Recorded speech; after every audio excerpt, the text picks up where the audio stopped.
So we're back on user-defined functions. The previous one we worked on was finding the maximum float value out of 3 float values. I've just changed it slightly. I just want to see the minimum one. Hopefully you understand the concepts by now. So to do the minimum, you're changing lots of references. For example, find max is wrong. That's now find min.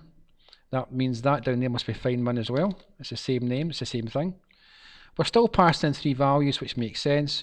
We're seeing if they're the same back -1. Now we're doing minimum, change the signs around. So we're saying if f1 is smaller than f2 and f1 is smaller than f3, therefore the minimum, that's not max there, it should be f1. And then reverse the signs here as well for the minimum. That's min as well. That's min, works at minimum. And we're no longer doing f max here. It's going to be f min and then print f min as well.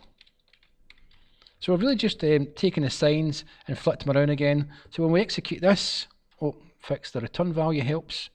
So it brings back the right value. Based on the numbers I can see it should be 3.20. Which it does, there's a minimum.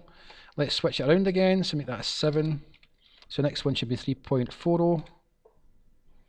And then again, let's try the next one. Make it a lot less than the rest, 2.5, therefore it should be the one that pops up. And there you go. So that's taken a previous concept, which was the maximum float for 3 floats, and then flipping the signs around to get the minimum float for 3 floats.